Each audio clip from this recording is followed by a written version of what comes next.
Welcome to Around the Tray with Sareth Ney. I am Sareth Ney, and I am your host tonight. And every single Tuesday night, I bring my guest that's on from Daytona Beach, um, and put him on the map with my interviews. And I'm honored to have my friend Mike on the show tonight because he is like he's one day I hope to travel as much as he has and perform on all those many stages as he has. Um, uh, yeah, that's it's just amazing. His career is just amazing, and hope like I said, one day I'll reach as far as he's gone and all that good stuff. So without further ado, my pal Mike Panzer's on the show. Hey, Mike, how are you, pal? Hey, Sareth, how you doing, buddy? I'm doing well, dude. Great, thanks for being on the show tonight. Oh, thanks for having me, man. I'm glad to be here.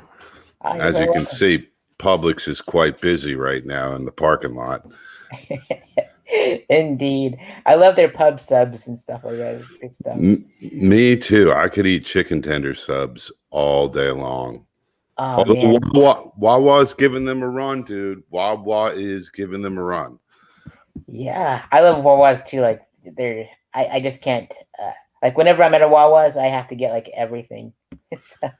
Oh yeah, yeah. You go in there. I end up walking out with like 5 of those big ass sourdough pretzels, 2 cookies, a sub sandwich, and not a Slurpee, a freaking smoothie drink, and that's why I'm 250 pounds now. For sure. Well, they make great food, so I love their mac and cheese so much. It's just like, ugh, Who would have thought a gas station? right? Exactly. And when I move away, I'm gonna be really sad. I just hope to make a Wawas when I move back to Colorado. So you're going back to Colorado? Yep, When? coming up soon. Uh, Indeed, like hopefully by the end of the year, but we'll see what happens. you're gonna go to Pueblo, or are you gonna go somewhere else in Colo? Pueblo for sure. Like Pueblo West, which is like like a couple miles away from Pueblo, like outer city limits, and it's just much quieter there. I kind of like it. Sure.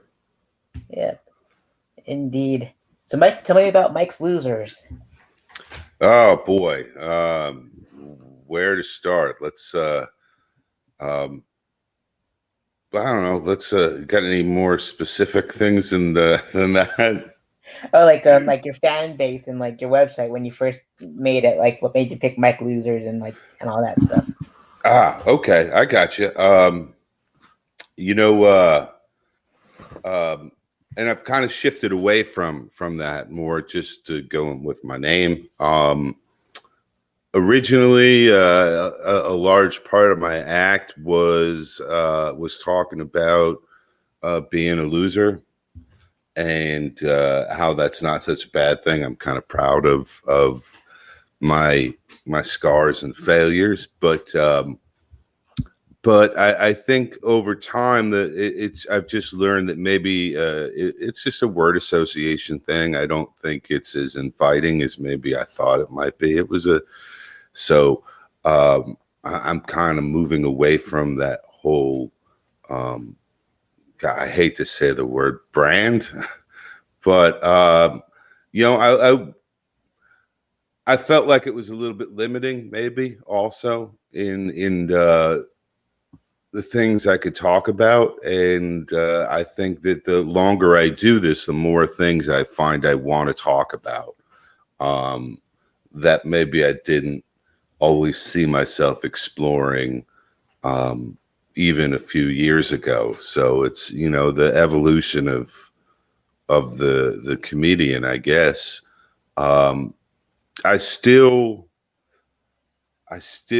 see myself as to a certain extent, kind of, let's face it, I'm not on TV or anything, and I've definitely missed the mark on a lot of things along the way in life, but I still consider that all the reason, the things that got me here. So it's like I kind of tell audiences in a roundabout way that I failed at a lot of things along the way, And if I had succeeded at any one of those things, then we all wouldn't be in this room tonight having a good time together. So let's be glad that I failed at all that shit in the first 47 years of my life, so that we can all be here letting loose and getting to know each other and having a good time. And so I think that that's kind of the direction my comedy is more going. Does that make any sense? Yep.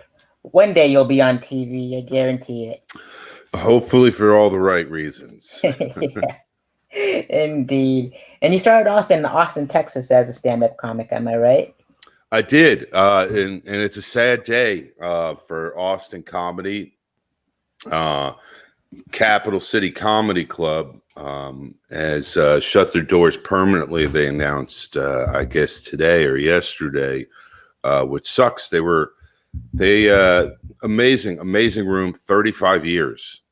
35 years. That's a long history for any stand-up room. You know, there are not that many clubs in the country that have a history like that. And it is huge showroom. A lot of albums have been recorded there. It was one of the favorite rooms in the country for comics. The audiences were always amazing. It's the room I started in, and it's a sad thing to see happen. I don't know details how much was really related to the pandemic or other stuff. I'm hoping Rogan moving there is going to make sure that the scene stays vital, because they really have an amazing comedy scene there. Really amazing. I mean, just a lot of crazy ass people, and very supportive community, both of comedians, of the greater artist community, and then of just people love going to live entertainment in that city. You know, I mean, it's Stevie Ray Vaughan's hometown, so it's that city's built on live entertainment, and so I really hope that, and I'm sure they will. There'll be a new venue, something new will happen, and I'm sure comedy is going to continue to be amazing in Austin. It's truly one of the best comedy scenes in the country. But yeah, I started there, and then despite it being amazing, I moved all the way to Daytona Beach, Florida. I like digging holes for myself, starting over. Indeed. One day I'll make it to Austin, but Daytona Beach is pretty special. And that's why I love raising funds for you all and the comics there, and my homeroom, the Turn-Eyed Irish Pub, which is all the information is down there, and getting you all more followers and all that good stuff. And Thanks. And you know, Tiernanog, you say that you'd be talking about first rooms. That was the first room I did a set in Daytona, even before I moved here. My parents moved to Daytona 10 years ago, and I came to visit them, and I just wanted some mic time. And back then it was run by Scott Harrell or Harrell. I never really was Harrell. Yeah. And it's also the first and only time my dad came to see me. Was that not at the Tiernanog? A lot of firsts. Indeed. The first time my parents saw me perform stand-up was at Jackie Knight's, and they're like, what the heck is going on here? And then eventually they were much more supportive. Like, they helped me fund my tour and stuff like that. So they gave me like an extra $100 for gas and hotel. So I'm glad they found their way of supporting me somehow with stand-up. Well, I met your dad out in Pueblo, man, and he was the coolest dude, man. And I could tell right away that he's hugely supportive of everything that you're doing. And I mean, let's face it, you've done a lot of artistic endeavors, from the screenwriting stuff through to this. And that's so huge in this, to have have that support. You know, a lot of us struggle to get that, and I have that, and it's made a huge difference for me. So I'm sure it was great to see how your dad just seeing all those people at Sareth Fest was like, this is all about my son. This is amazing. Indeed. Yeah, he goes there like more now, and which is great because like we'll get to the fest in a little bit, and we'll dive more deep into that. And but he shows up, yeah, and even though he doesn't understand like the metal bands that are performing, he still shows up and like it's like, do you need any help, son? I'm like, yeah, can you help sell merch for a little bit? I gotta do this and like watch my head spin like The Exorcist, and so he's always out there helping. So it's really cool. That's awesome, man. Indeed, most definitely. And speaking of the Nog and Cap City and stuff, what are your other favorite? Well, that's in Austin, but what are your favorite venues to perform in Florida and like the nation? Oh boy, well in Florida, boy, you're gonna get me in trouble with some of the bookers. No, kidding. Like they give a shit what I think. Boy, well, we'll start at the top. Tallahassee has an amazing room in Bird's Aphrodisiac Oyster Shack. They've had comedy there now, I think, for 7 or 8 years. They do, I think, 3 shows a week, Wednesday, and I think Friday, Saturday. I think there's even a Sunday now. And that is one of the more fun rooms. I've done it maybe 6 or 7 times over the years, and it's always been filled to capacity, standing room. They always start it with a showcase and with kind of a 15-minute feature, 30-minute headliner act, and then they do an open mic after it. And but it's just they have it very much reminds me of being in Austin. It's just that kind of vibe, that kind of audience. It's a college town, it's a capital city, so it's very similar to Austin. So I'd say in the North Side, that's definitely one of my favorites, or definitely my favorite in the North Side. I like doing the block out in the Comedy Zone out in the Panhandle is a lot of fun. On the West Coast, McCurdy's Comedy Theater. You can't get any more fun than doing a night at McCurdy's. The theater's huge. I've only gotten to do it being there a couple of times. It's a historic venue. I think that's where Larry, the cable guy, started, and I think Tosh. So, and Les McCurdy's been at this for a very long time. It's an amazing theater. South Florida, I would say the Laughing Comedy Cafe. They recently changed owners, but I know the new owners, and they are big. I mean, he's a comedian. I think they're both comedians, and I've known Jamie for a long time, and he puts up solid comics.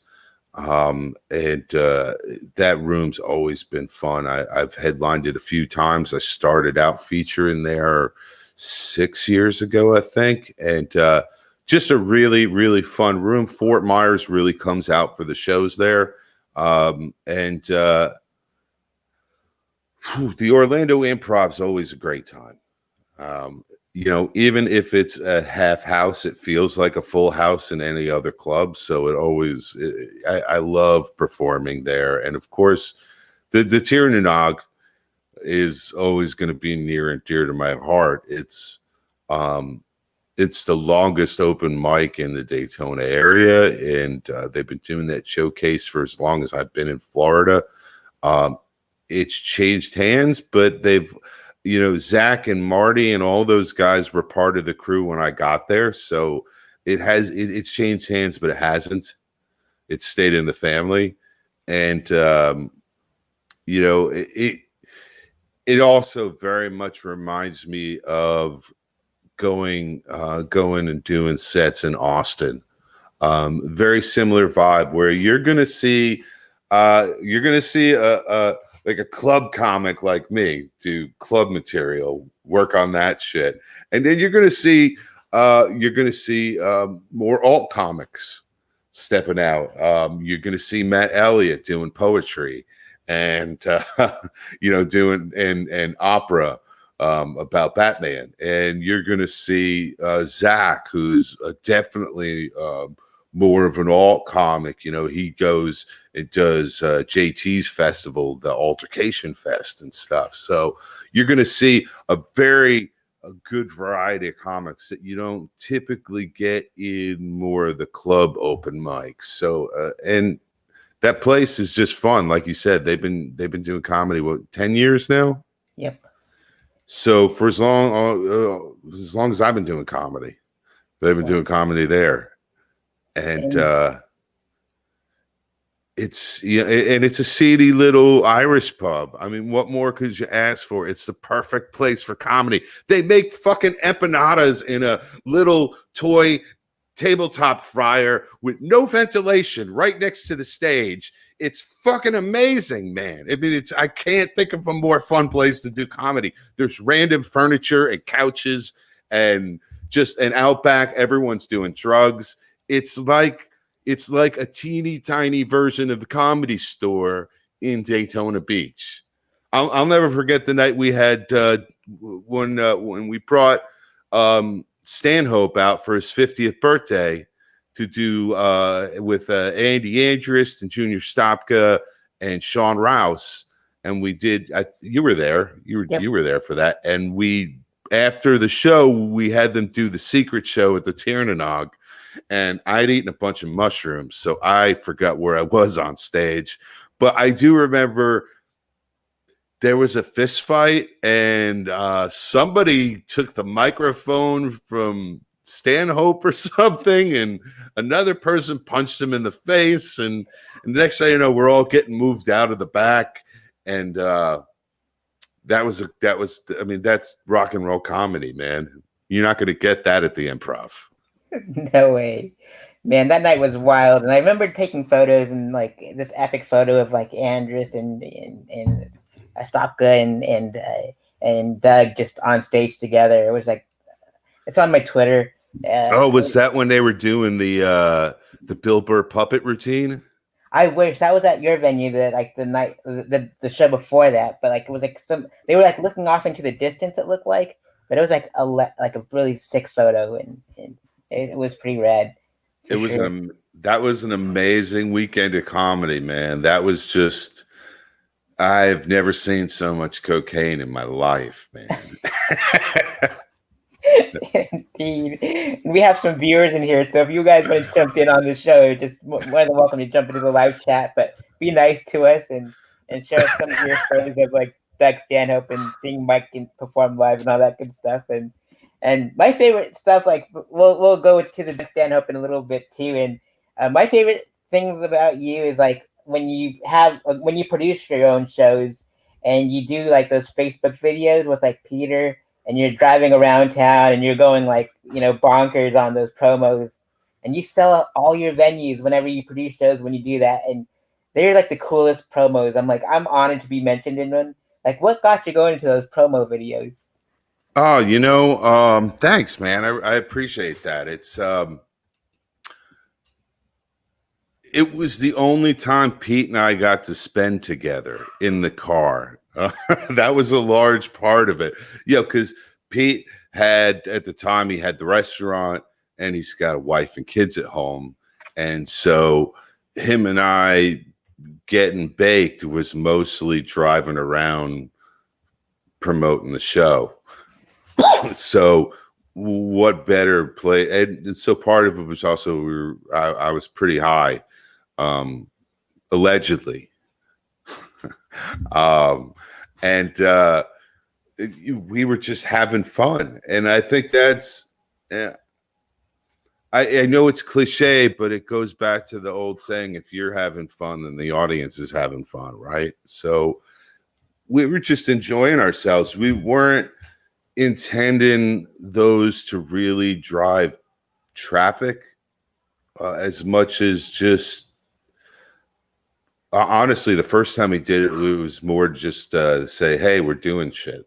Like, it was almost just to say, because comedy's a lonely pursuit. It's a lonely pursuit, and it's very easy to look at yourself and feel like you're not doing things, or that everyone else thinks you're not doing things, and you're not grinding hard enough, or you're not doing this or that. So it started out as, all right, well, let's show that Daytona's doing shit. We're doing shit, and we're not just sitting around. And we had fun with it, and then it just became something that we did for every show because it just got a good response. But Pete and I have a really good relationship, and so we really play off of each other well and have a good time with each other. Pete and I have spent many hours in the car, driving, crisscrossing the state, doing gigs, and I can't really think of us ever really running out of shit to talk about, except one time we came back from Fort Lauderdale in the middle of the night with Travis, and him and Travis slept the whole way while I drove through, apparently, according to the signs, tornadoes at 3 a.m, and those two sons of a bitches fell asleep. Travis would wake up about every 40 minutes, and you knew he woke up because he would smoke his bowl, and then he would immediately go straight back to sleep without even saying hi. Fucking comics. Talk about wake and bake for sure. Oh yeah, that guy is that dude. Travis Smith, another one of my favorite dudes, great local guy from Daytona. He and I also probably have spent as many hours in a car as Pete, either the three of us or me and Travis. And yeah, that guy, I smoke a lot of weed, but that guy just is a whole other level, man. Whole other level. Indeed. Man, I love traveling with him, and he gave me my first shot at the Daytona open mic at the Daytona Tap Room when that was open. And that was a fun one. That was, the acoustic was a bit much, but for stand-up, but I'm glad that we got like the nog still, and it's just perfect lighting, perfect sound, perfect intimate setting for stand-up. It is. The tap room, though, I mean, what made the tap room great was how awful it was. The acoustics were atrocious. The fucking pool table was between you and the audience, and occasionally there were people shooting pool, and nobody was there for comedy except for the comics. The fucking owner would heckle you from the bar. It was the perfect place to work out. You couldn't find a worse room to do comedy. So if you could get so much as a snicker from like more than 2 people in that room at the same time, that's gold. And that's, I miss that room because I feel like a lot of the open mics that have been around for a long time, except for, I mean, or they, especially in the more supportive, smaller market communities, it's almost like the audience is too supportive, and the comic isn't getting a good gauge as to whether or not something's going to work on a stage where nobody knows them. That I love Tiernanog, but for that's always been a challenge at Tiernanog, is if you work out there. I used to tell Marty and Zach and those guys 6-7 years ago, I'm like, you gotta go to Orlando and do shit, because you're seeing pretty much the same audience every week at the Nog, and they love you, and they're gonna clap or laugh at pretty much anything you say. And you don't want to get blindsided when you go. I've seen it happen. That was the few times I went to Dallas from Austin.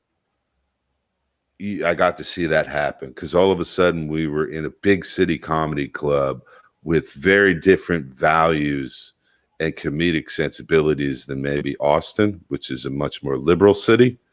And shit didn't necessarily work that was destroying in Austin. And it was like, oh, like for me, it was eye opening. I was like, shit, that's a lot of why I moved. Was I said, I gotta get in front of a bunch of different types of audiences. I didn't like that feeling. I didn't like showing up there after driving 3-4 hours to get to Dallas and then waiting online. Cause it was like the first one I did was Hyenas Comedy Club.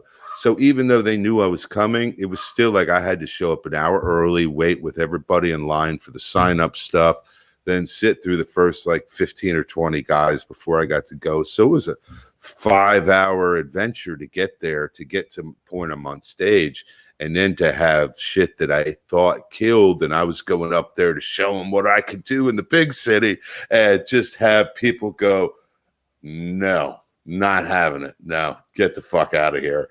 Like, it was so killing, and I didn't like it. And I said, I got to go somewhere where I'm going to get that feeling a lot. Because the more I can get that feeling, the more I can figure out how to not get that feeling. And that was the tap room, man. That was the tap room. I could come out with stuff that I know kills in clubs, and it would just I'd get heckled at the tap room. And it really made you tighten stuff. And God, it was good for crowd work, because you could try to, you were force feeding comedy to somebody that didn't want it. So if you could really grab them away from the bar and engage with them and get them actually to go with you on something and laugh, then you worked out for the day. That you got all your reps in and you felt good, and it was a successful workout. Yeah, I miss having that room. Most definitely. And you're right. Like, you gotta and that's why I'm glad I live in the middle of Daytona, Jacksonville, and Orlando, pretty much, and just bounce between the three scenes.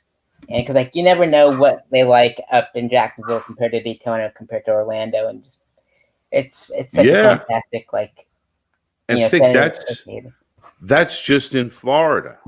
Then think about what happens when you go to Alabama and Kentucky or Minnesota or Michigan and Wisconsin or Colorado. And, comedic sensibilities are so diverse.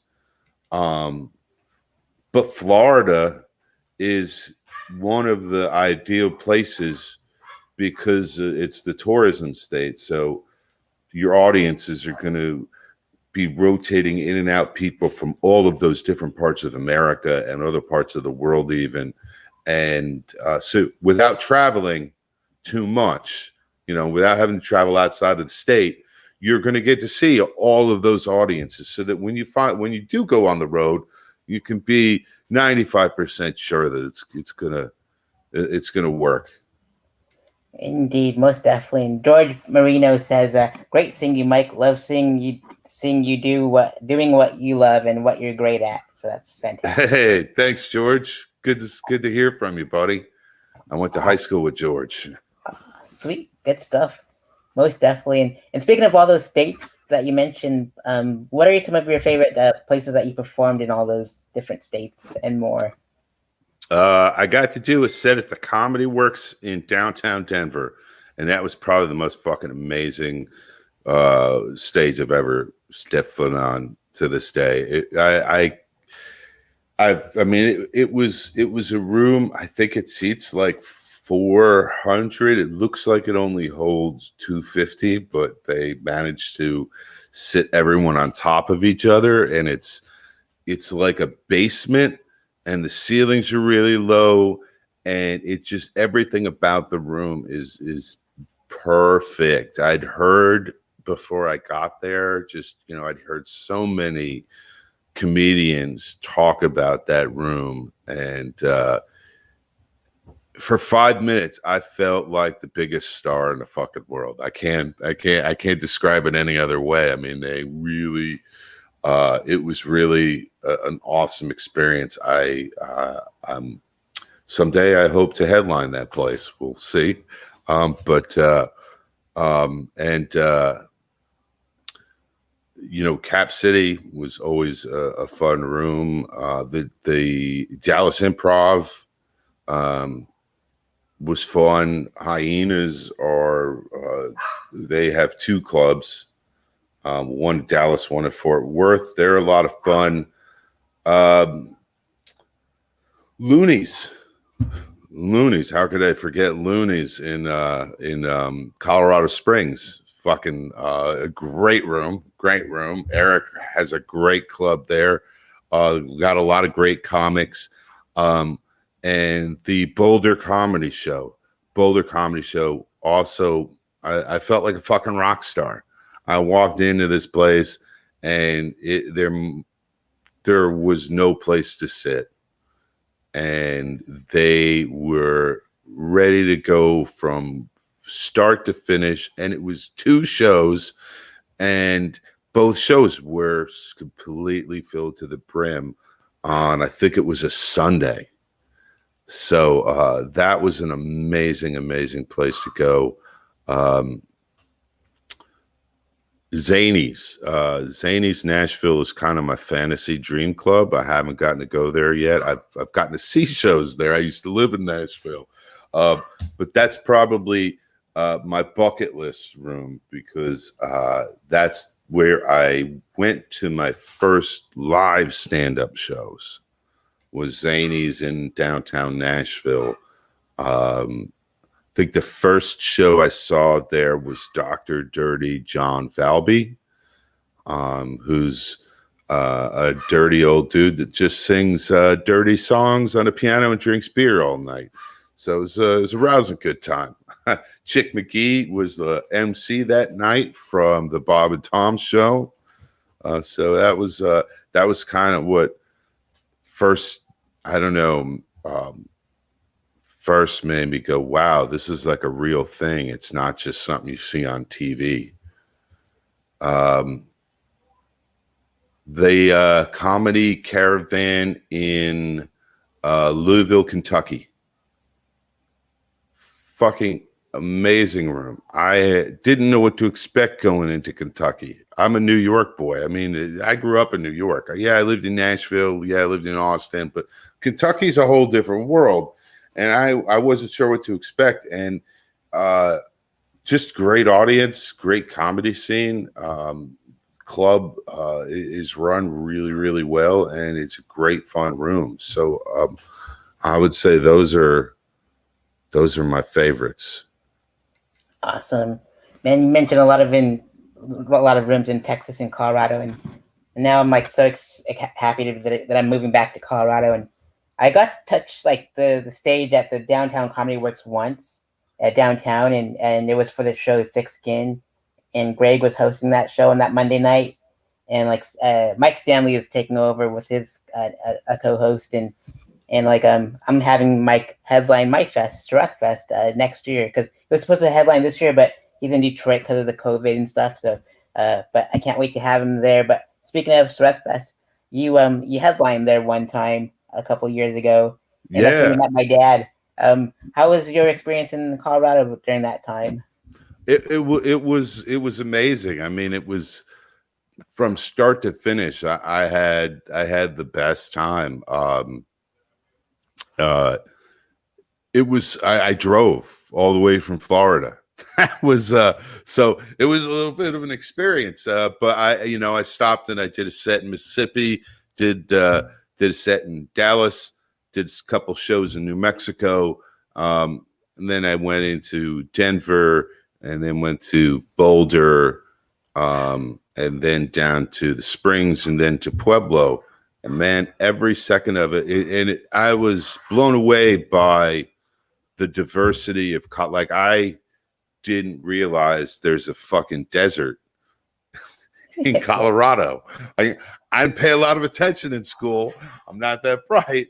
Didn't know there's a desert there. I show up at Pueblo and they're like, no, this is the high desert, man. That doesn't fucking get a lot of snow here, or rain, or much of anything. The Mexicans, there were a bunch of Mexicans. I remember that outside the one venue I performed in.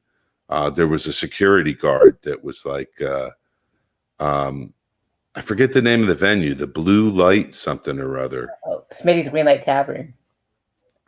Smitty's Green Light Tavern. Yeah, and then there was like this security guard. He's like, "You got to be careful, man. These vatos will stab you." I'm like, "What?" Every time I went outside to smoke, he's like, "Let me go with you, man." I'm like, "All right, this is weird."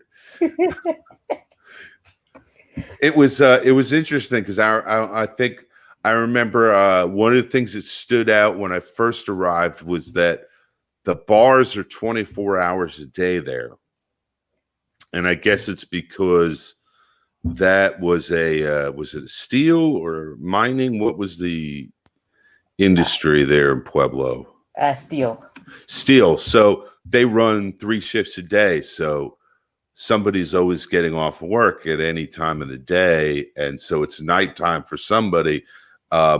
My family on my dad's side comes from a coal mining town in western Pennsylvania, an old company town, and it's the same thing there. They have like 2 little bars, and they're open 24 hours a day because, you know, it shift work. So it was always nighttime for somebody getting off at the mines, and you don't see that in a lot of in most places where they have, okay, no alcohol after such and such hours. But it kind of reminded me, that struck out to me because it reminded me of where my cousins and aunts and uncles all live and going out to visit them. Very similar atmosphere. Indeed, most definitely. And thank you for hosting the following night too with the rock bands, because I couldn't be in like 2 places at once because my head was spinning, like I said earlier. That festival always makes my head spin. But like, you were there to help host, and I can't thank you enough for helping me hold the fort down. No, that was fun, man. I had a great time, and I fucking love metal, so you know, it worked out well. The bands were all cool, and then later that night, I did a late night show for that couple that you had me stay with. The Stoners. Yeah, I did a little side gig for them in one of their little clubs, and that was fun.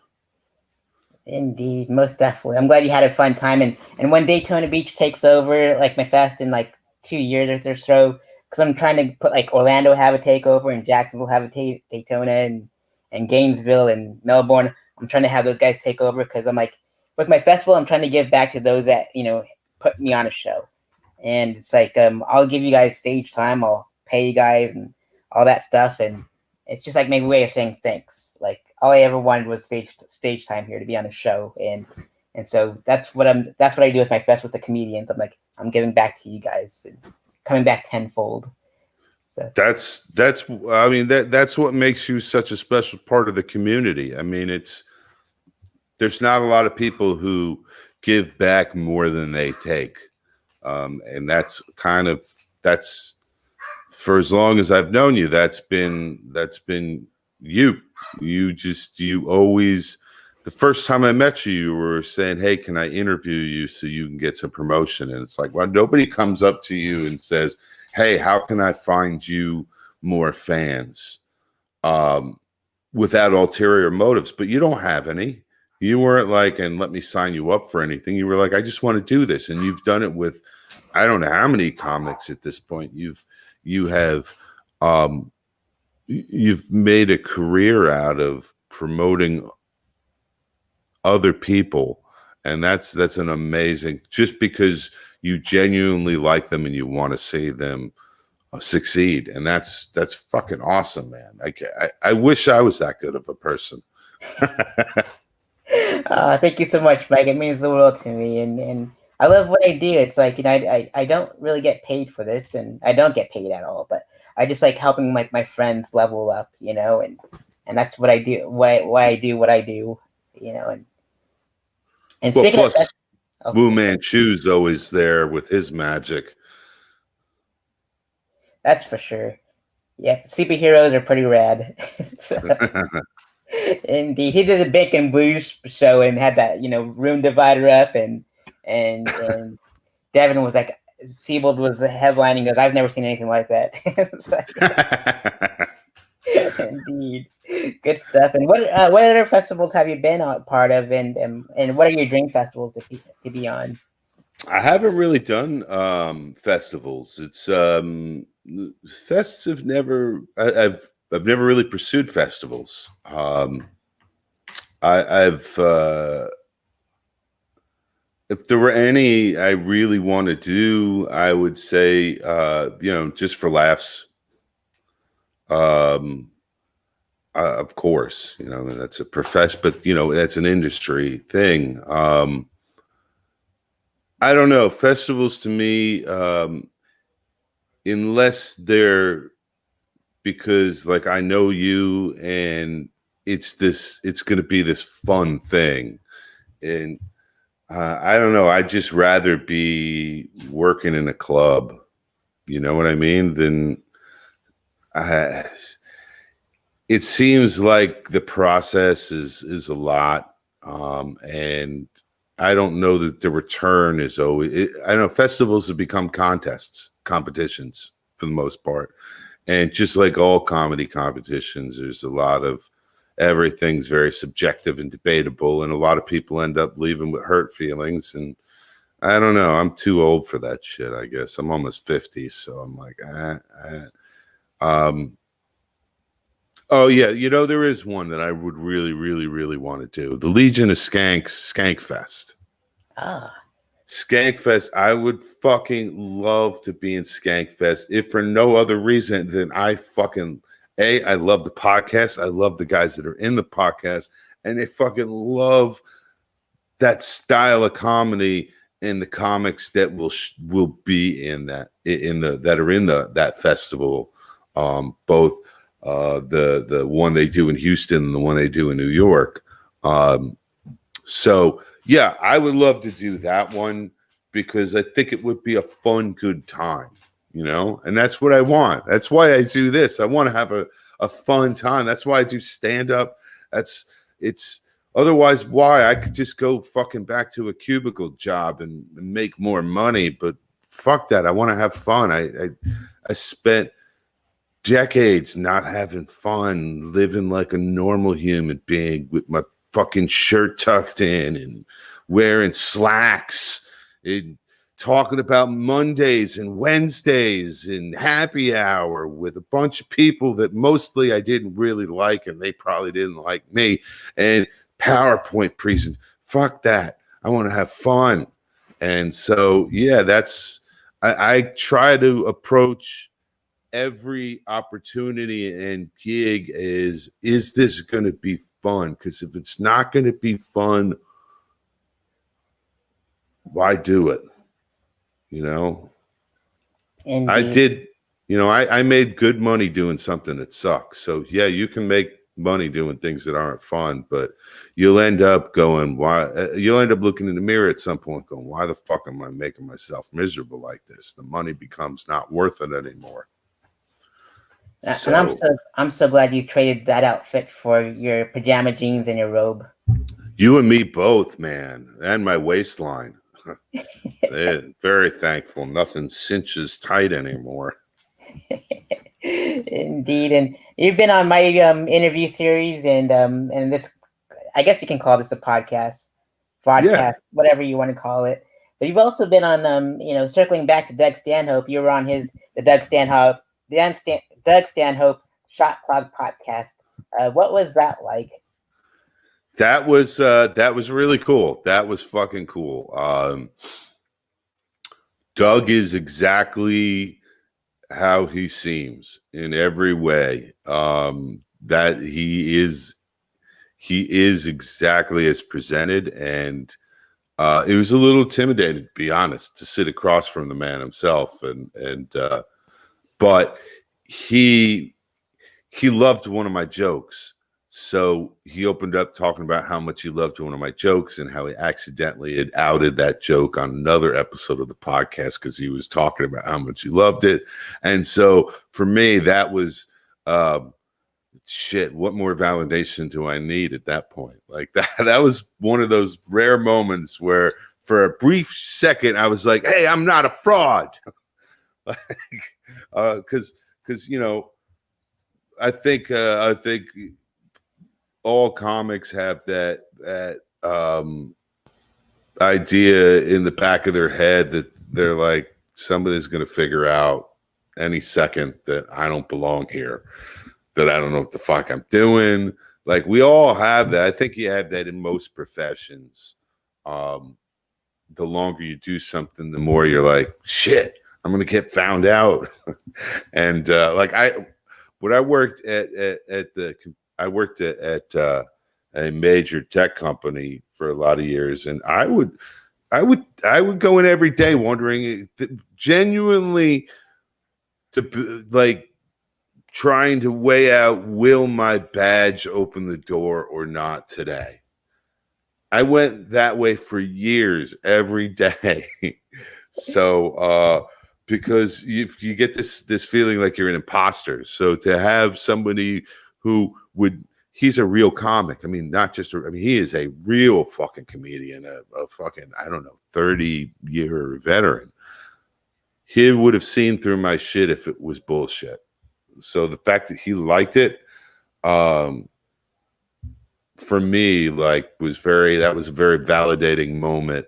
And I try to remember that when I have a shitty night, as we so often do have even a good night. The longer you do it, a good night, still a shitty night, because just the longer you do it, the more you're like, yeah, this is a great set. Sure, whatever. I know you thought it was a great set, but I didn't do this, and I fucked up that, and I should have done this differently.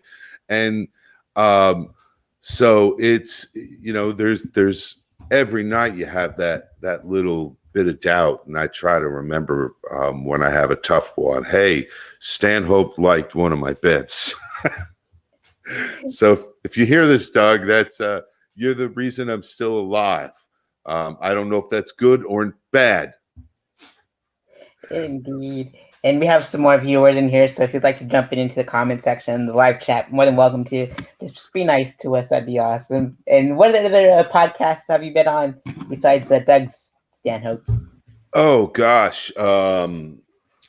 Boy, I've done a bunch of them. Nothing big. I mean, no major podcasts. I'm trying to remember. Just a lot of regional podcasts and different, usually in whatever town I'm performing in, there's this, a local podcast to do. It seems like podcasts in large part have replaced doing morning radio, which makes sense. I think people driving to work at 6 a.m. aren't really thinking, hey, let's get comedy club tickets for tonight. But people who listen to podcasts, especially comedy-related podcasts, are probably exactly who we're looking for. So you get to do that pretty much everywhere you perform now. Most definitely, those are some good stuff. So definitely look up Google Mike Pantzer, and he'll show up on all those podcasts. Yeah, there's a whole list of them that'll come up when you Google me. I'm sorry, it's been months that I've been sitting around doing nothing. So it's my memory is not everything's not fresh. Indeed. How have you been dealing with all of this? I mean, it's been tough on tough and easy because I just been doing these live stream interviews 7 days a week, 7 nights a week, so that way I know what day it is. That's the only way. And just being bummed that I don't get to do stand up as often as I'd like. But tomorrow I'll be at the Nog, and I'm closing out the open mic, and Kevin Tibberts gave me the okay. Andre Dolan's hosting it, and he's like, you can do as much time as you want, because I need to prepare for next week, because that's when I go back to Colorado and do the fest. And so it's going to be 10 minutes. I already have a headliner out there, Ricky Ramos from Longmont. But it's going to be a whole day of comedy from 4:20 to the whole evening. Every single day is going to start at 4:20. Nice. Yeah, Nice. it's gonna be rad. Like one night's gonna be like metal and thrash and everything, and then like with like mixed in with like DJs like play progressive house and stuff, and then the next night's just gonna be like an like all crazy like just a mixture of every genre that I can pull together, and then the next night is just gonna be like all comedy. So, but it's gonna be live streamed because we're gonna have no audience because of COVID. But there's gonna be limited seating for the comedy portion, and I said you guys can only bring like a +1. It's not a bringer show, but we need more people other than comedians to make to have us have laugh at our jokes. Like so, you can bring your Sure. mom, or you can bring your agent or your manager, but only a +1 for each comic. So That's pretty reasonable. I mean, that's a safe way to go about this. yeah, I'll fucking you post a live stream. I'll dial in and watch. I'm always looking to see some good rock bands and some good comics. indeed. We're gonna have a storytelling portion, a podcast portion, stand up. We're gonna do like a set list, stand up without a mic kind of thing called High and Dry. But they pick up 2 topics. They have no prepared set, and they have to like riff on those for like 5 minutes and see what happens. Nice. Yeah, and then we're gonna have like a mystery science theater with my short film, The Narcoleptics, and I'm gonna have my friends riff on that movie, and because it's a really bad movie. So I'm gonna do that every year until I run out of all my short films, and so we've been doing that a lot here ever since the lockdown. Just watching. I ran out of good stuff to watch on Netflix and Prime, so now I'm just watching really shitty stuff and making fun of it the whole time. Like, and it's so much fun. It's so much more fun than just watching a movie. There's some really bad. Last night I watched Jurassic Galaxy. What the heck? They crash land on a planet full of dinosaurs, and it was as bad as it sounds. It was perfectly bad. It was perfectly fun bad, especially when you're stoned out of your mind. Most definitely. And so for this part, I'm going to ask you those questions that we talked about earlier, like with the interview that I just walked up to you and say, hey, do you want to do an interview? And like a man on the street kind of thing. But we're more prepared now. And I want to see if like any of your answers have were updated since then. So, Mike, what inspired you to perform stand-up comedy? I'd say a woman talked me into doing it. So I guess a woman that I was dating who was a comedy fan and had she just kept telling me that I should do it. I was always a fan, but it was just I had this appropriate American business career, and I did everything the way you're supposed to do, the right car, the right condo, just everything. And I fucking hated it, but she just, I don't know, she just pushed me and she kept telling me you need to do it. And I did it once, and it was just all of the planets aligned and electricity went through me. And I was like, this is it. This is what you're supposed to be doing. And I stuck with the day job for a little bit longer, but my heart ceased being in it at all at that point. But my love of comedy, for better or for worse, started with Bill Cosby, because back in the early 70s, he had some amazing comedy albums, and my parents had them on 8-track. And so that was the first stand-up that I heard was Bill Cosby. I think it was himself, but it might have been another one. There was just something about his ability to weave a story that was funny and interesting and had all these ups and downs, and it was always relatable. I'd never seen anything like it. And it really sucked me in. And then my uncle would come to visit, and he would do George Carlin fucking routines to me. And I'm like, 4, 5, 6, 7, and he's doing the dirty words and all of this. And it was again, it was he did a good Carlin impression, I think, in my head. He's been passed for a lot of years. So, but in my head, he did a very good Carlin, and I'd say those two things were the start of my falling in love with stand-up. And those are two very different types of stand-ups when you compare Carlin and Cosby. But they were my introduction, and I loved both of them. So, and then from there, the 70s were a really good time to be a kid for things. There was a lot of weird shit. They were trying a lot of stuff. So the Dr. Demento radio hour was on late at night, and and they would play a lot of obscure comedy tracks and then weird music like Dr. Hook and the Medicine Show, and which, I got stoned and I missed it, and Cover of the Rolling Stone, and all these fucking funniest drug songs that I got exposed to, all kind of that counterculture fucking world that comedy exists in. And what was it feeling like when you first performed stand-up?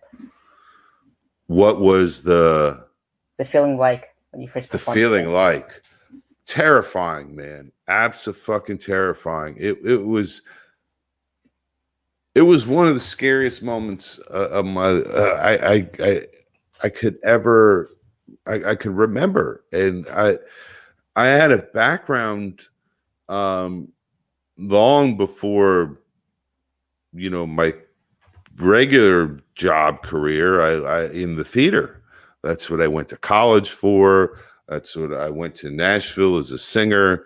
So I had plenty of time on stage, but something about going on stage in front of, there might have been 12 people that first set at an open mic, and it was fucking terrifying, knee knocking, frightening, like, oh my God, these people are going to hate me.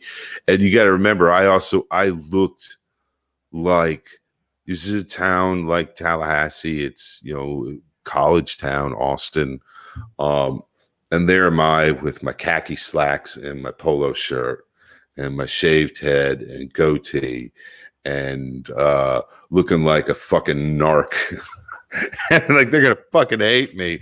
And I got a laugh, and that was it. That was all it took, man. As soon as I got a laugh, and I don't even know if it was a laugh with me, laugh at me, or laugh like, look at this stupid fuck kind of laugh. I didn't care. Didn't matter. Yeah, it went. It's the wildest roller coaster I've ever been on, man. I've never seen anything go from sheer terror to absolute joy in the span of a second. Indeed, most definitely. In your first answer, you mentioned Carlin and Cosby, and I want to know what your other favorite stand-up comedy records and comedy albums are.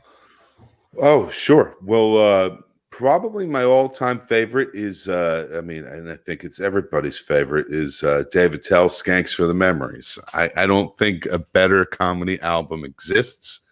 I don't think a better comedy writer exists.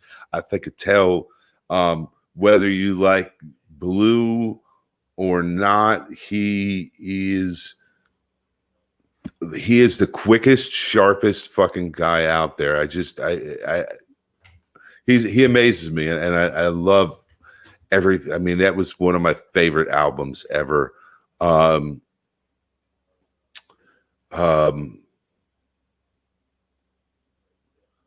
to think,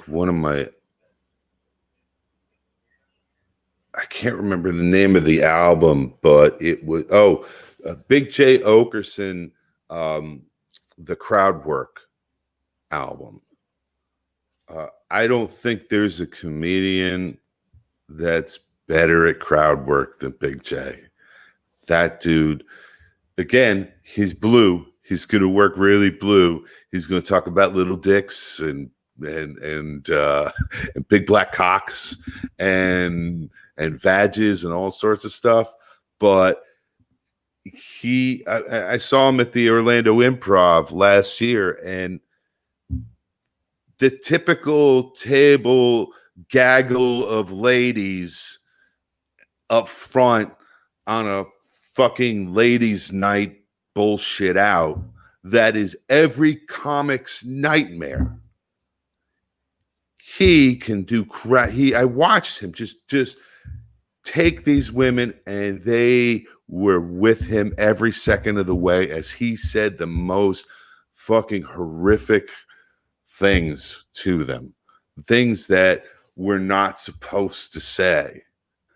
And they laughed and went with him, and he's just that fucking good, man. He can just, I mean, I don't know any way to put it, but it was a masterclass to watch him do it live, and the crowd work albums that he put out is just hours of that, and it's just it's a lesson every time I listen to him, and I like to listen. I'm a fan of Legion of Skanks, like I said earlier, that he hosts, and the Bonfire that he hosts with Dan Soder, and you can see it even on both of those podcasts, his ability to riff and just tag shit and tag and tag and tag. You're just like, oh my God, I'm never going to be that good.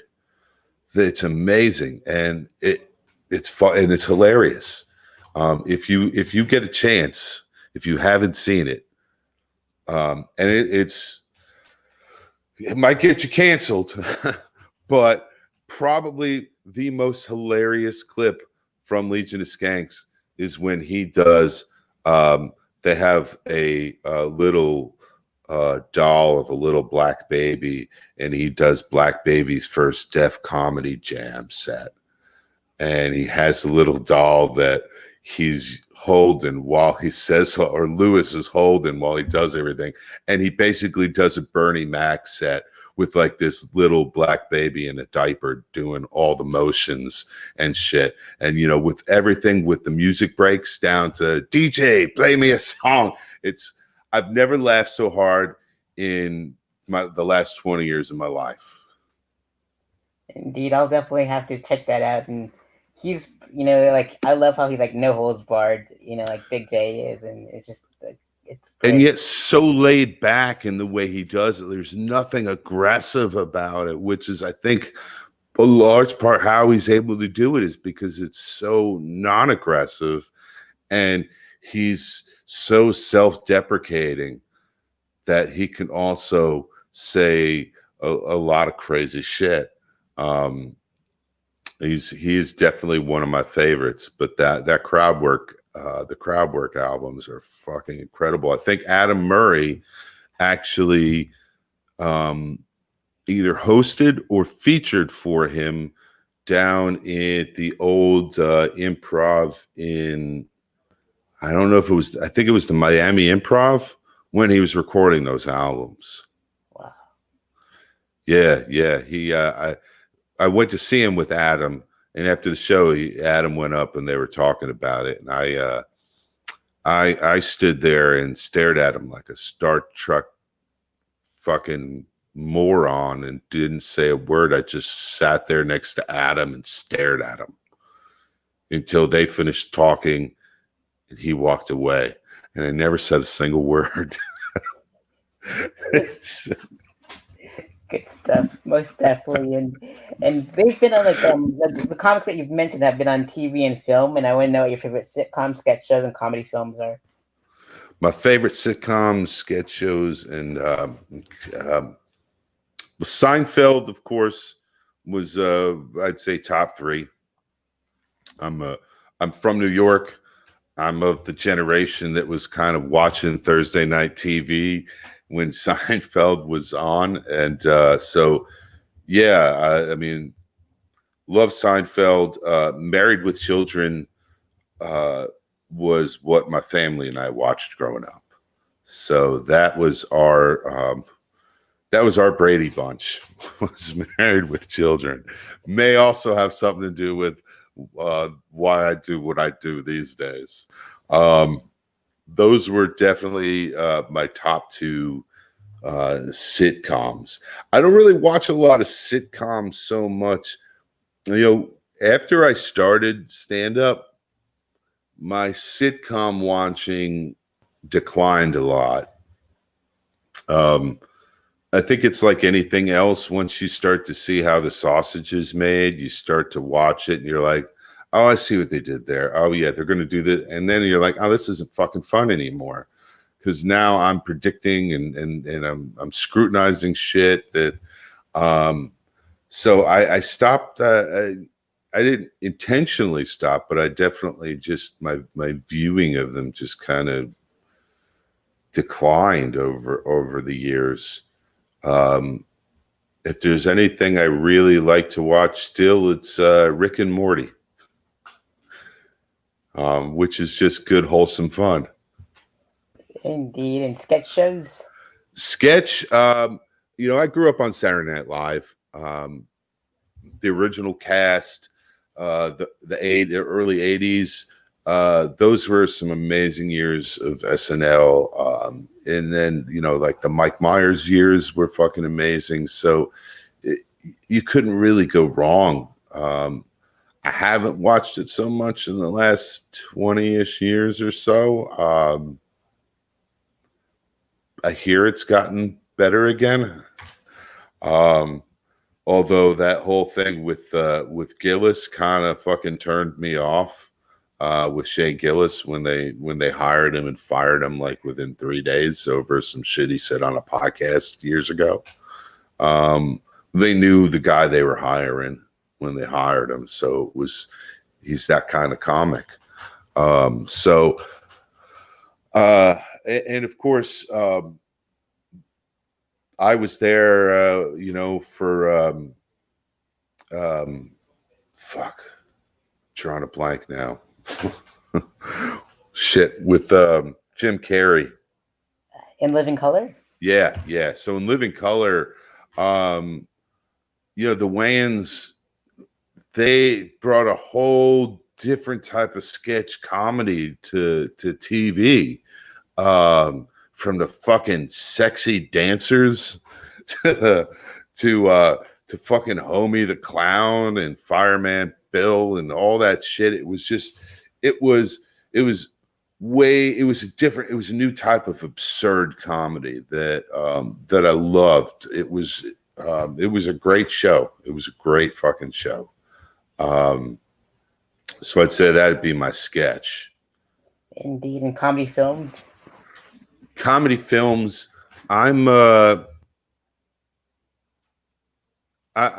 tend to be a big fan of the old slapstick comedy films. So, Caddyshack, Airplane, Stripes, those are kind of where I'm at. I could watch. They're quotable. They're the kinds of comedies where you can watch them 50 times, and every time you see something you didn't notice the previous 49 times. They're timeless. Yeah, probably most of them wouldn't get made today, but they were way ahead of their time when they were made, and they're fucking hilarious. They're absolutely hilarious films. I don't know, comedies. I don't know. I don't feel like I see as many straight comedies anymore. The 80s and the 70s were a big time. You had Spies Like Us, the Roxanne, you had Brewster's Millions. I mean, you had all of these destroyers in the comedy stand-up world making movies, and all of them were fucking hilarious. It was this weird time in film and TV when they were getting away with shit, and they were just they were really pushing boundaries, but they were doing it in a way that still, I mean, families went and watched Stripes. So, you know, and I don't know that they pull that off as much anymore. Jesus, as much movies as I've watched lately, I didn't watch a lot of film for a lot of years while I was been doing stand-up, but with all the downtime, I've been watching the shit out of Netflix. And Jesus, like every film's got like 15 minutes of softcore porn in it. You used to have to wiggle the thing and wait and hope to see a titty to get that. And now it's, I mean, I tried to watch that what's the Dragons TV series everyone was into with the dragons and the warring people. And for like 10 years, they were on HBO, that the one with the throne with all the swords in it. Game of Thrones. Yeah, that's it. Very first episode, they're fucking. They're whorehouses. They're bang. Every episode, he's banging his mom or his sister. It's something different from, and that's in comedies now too. I don't need to see realistic sex in comedies. If I want that, I can go to YouPorn. Yeah. And like, yeah, I don't know. I miss that. There's something about Mary's scene with Cameron Diaz. That's that's funny to me. That's funny. That's hilarious. But you didn't see them perform. Him go down on her for 5 minutes in a realistic way in these naked bodysuits where he's just got a little bag around his fucking cock and balls and everything else is rubbing up again. Like they didn't have to do that. It was fucking hilarious. You knew that was jizz in her hair. Yeah. You just knew what that was. And that's, they didn't even have to say it. You just knew what it was. And that made it funny because your brain figured it out for you. Yeah. It's kind of like Alfred Hitchcock, no pun intended. Yeah, no. It's there's a reward for your brain figuring things out without them telling you the answer, that's the reward that the laughter comes from, I think. Indeed, most definitely. And if you can go on tour, you go on tour a lot, but if you can go on tour with any comedians locally and internationally known, which comedians would you like to go on tour with? Oh boy. I think locally, I'd love to take Pete back out on the road if maybe when his kids are out of the house and he can take 6 months and get out. That'd be fucking awesome. I miss going long distance with that dude.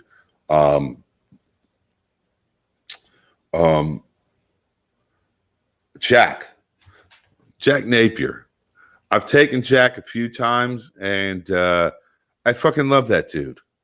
He's one of my favorite guys. I told him the other day, because I don't want to go into his little, I don't know how, well, he's pretty open about his problems with his ex-girlfriend and all that. And I said, you're our own little Johnny Depp, because he wears fucking makeup and paints his fingernails like Johnny Depp. And like Johnny Depp, his woman beat him up and is trying to say that he beat her up. And we all know that there's no way Jack could have hit anybody because she's bigger than him. So, and she went to jail for it too. So yeah, he's one of my favorite dudes because he's a really sweet guy. He's fucking weird. And I like weird, and he's funny. I remember, here's how funny Jack is. Right after she got arrested for hitting him, he was at the Nog, and he was really upset, and he's like, I don't know what to do. And then he got up on the stage, and he goes, oh, my girlfriend just got arrested for beating me, and boy, are her arms tired. And I fucking fell onto the floor laughing, man. I fucking just was rolling. That's fucking hilarious. And that's Jack, man. That's Jack. I can't describe Jack in any other way than a guy wearing women's pants and painted fingernails saying that joke. He's such a great guy. I love his hugs and his, we say I love you and we're masculine about it, and we don't care. We just, when you love someone, you tell them, like, there's no tomorrow promise. And so, damn straight. Yeah. He really is. And it's a shame that he's, that whole situation is limited his venues just because she kind of inserted herself into the scene to a certain extent. And the problem is she's a piece of ass, and a lot of comics are scumbags who are going to ignore what she did in the hopes that maybe they can fuck her. And because she's not even a comedian, but yet somehow she's on the radio show now with the comics and all this shit. And it's, I don't know. I don't really do politics or any of that shit, but man, it's one of those things where you're like, had this been the other way around, fucking Jack wouldn't be working, So I really hope that the scene does the right thing and tells her we don't fucking. I know the Nog. She's banned from the Nog, right? Yeah. We don't want that around there. I mean, she's preventing a good comic who's a good guy from getting on and advancing his career and getting out in front of audiences because she shows up. And other comics know what happened and let her in. So I really hope that situation gets resolved soon. Personally, I'm not doing any of the venues that she hangs out at for that reason. They pay well, but it's not. He's my friend. It's not worth. I don't need the work that badly to do that. I think we all need to stick together. If it was, like I said, had it been one of the female comics in our scene that had that happen to her, we all would have fucking been rallied around her. Absolutely. And I think we all should be rallying around Jack right now, but we're not. But Daytona is. And the Daytona comics are, and I'm really proud of them to see them do the right thing. And I hope that the guys and gals in Orlando and do the right thing also. That's I guess as much as I could say about that. But I love Jack, and I would take him with me any fucking day. Absolutely. And for an internationally known comic? God, I would love to tour with Big J, man. He just, the guy cracks me up. He seems like he's a cool dude. And he seems like touring with him would be fun. And that goes right back to why else we doing it, right? You want to have fun. There are bigger names probably that I could say, but I don't think that touring would be that much fun. Like, I just don't know that. I don't feel like I would get along, or not get along, but we would particularly enjoy each other's company. But I look at Big J and I go, that's a guy I could fucking hang out with. We're both fucking rock dudes, and we're both little fucking oddball, chubby guys, and we've done some weird sex shit in our past, and so I feel like, and we're both Jews, so I think there's a lot of commonality there. I could fucking hang out with a guy like that. Yeah. Indeed. And if you can get roasted by 5 comedians, top 5 past or present, which one's like to get roasted by? To get roasted by? Oh boy. I'd like to get roasted by Patrice, because it will hurt. Because that guy could be as cruel as they come. Big J, Greg Giraldo, who's just one of the best fucking roasters there ever was. Shame, I mean, a big loss for both him and Patrice. And who else? Probably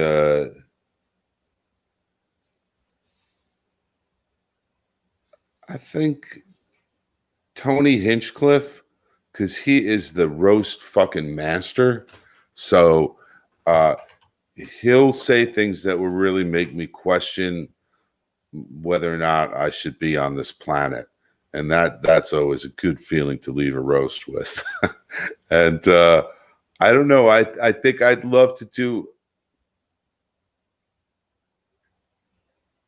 number 5 from a roast. I think Bill Burr, man. I've never seen him do a roast, but I feel like he would look at me and be able to fill 5 minutes of roasting without having written anything or even done any pre-work. Like I'm pretty sure he could riff and kill for 5 minutes looking at my fucking mug. I don't think it would be hard for him at all. Indeed. And where do you see your comedy career in the next 5 years? That's a good question, man. That is a good question. I don't know. Corona, it's changed a lot of things. Last gig I did was the first day of March up in Minnesota. And I flew back the next day, and I haven't seen a stage since. First show I've got coming up is October 9th and 10th. So at this point, I don't know what the future really looks like. Had this not happened, I would have said 5 years I'll be I'll have at least one TV credit, and I'll be living probably in Atlanta, and I'd probably be on the road 40 weeks a year. But now I don't know. I don't know what the road's going to look like. I think live entertainment's going to reinvent itself in the coming couple of years. Because I don't think things will ever go back to the way they were. I think people are always going to be a little bit skeezed out about germs now in a way that they hadn't been a year ago, about close quarters. And I think behaviors are going to change. Not as dramatically as as they are right now, but I'd say to some extent, they're going to stay changed. And so you see like Bert Kreischer's doing drive-in movie tours. I think a bunch of the big names are starting to do drive-in movie tours. So that may be the thing that comes next. You're seeing a lot of Zoom comedy and stuff. I haven't done that. I'm not sure how that works. It seems... I don't know. It seems like it's a good way to keep the rust off, but I don't know. It seems weird not getting that feedback from a live audience. So I think a lot of people are trying a lot of things, and there'll be new avenues. So I don't know. I'm doing some Twitch streaming now, YouTube gaming, because I like to play games, and I like to smoke weed, so why not share that experience with the world? But I don't know what the future holds, man. If we're up to me, 5 years, I'd have at least 2 commercials, and I'd be touring 40 weeks a year, and I'd be living in Atlanta. And I'm going to continue to work as if that's where I'll be in 5 years. But, time will tell what this new world's going to bring us. Absolutely. And let's see here. What other forms of comedy would you venture off into, like improv, sketch, comedy, writing, acting, directing, etc.? I'd I'd love to do some sketch. Improv's never really been my bag, but sketch for sure. I've always been a fan of. Um, Sketch is just a matter of time. It's a lot of rehearsal. It's a lot, it's a big time commitment to be with a sketch group. Especially if you're producing new content on a weekly basis. It's a lot of time. And that's really been one of the stumbling blocks. But more so, I would love to do some acting, more so voice acting. Love to do that. My face isn't really perfect for the big screen, but I can voice a cartoon like a motherfucker. I would definitely love to do some of that, and maybe even work on a show from more of a writing producing standpoint than a talent standpoint. Something that I've been keeping notes on for a long time, just kind of about myself. So, like Seinfeld has his thing and other guys have their thing. I've had a wild ride, and it might be interesting to see in a television format. So we'll see. That'd be something I'd love to do. Indeed. And let's see here. What is your favorite joke a comic has ever written? Favorite joke a comic has ever written.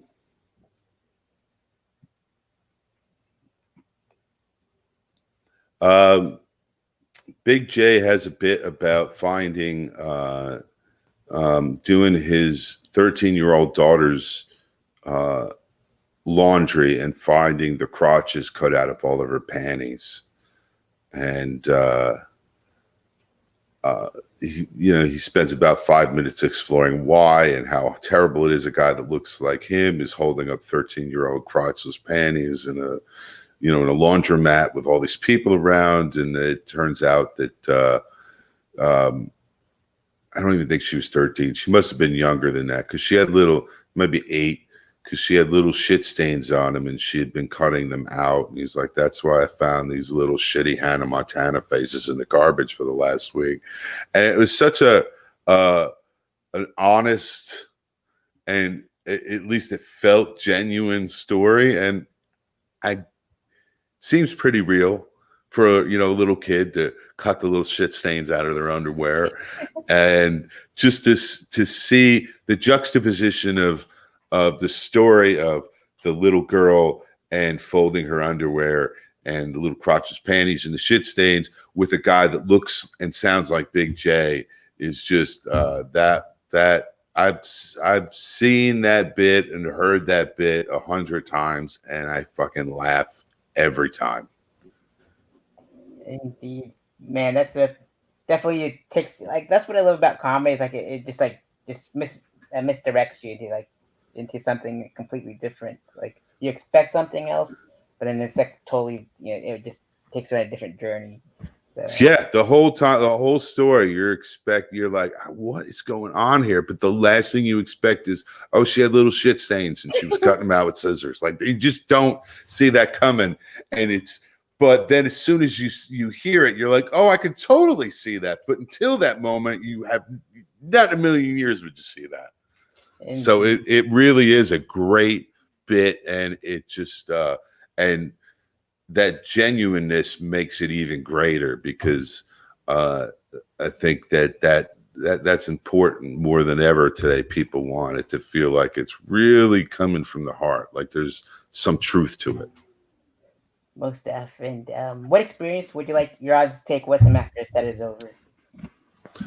That they should try something new. That's to go ahead and try something and fail.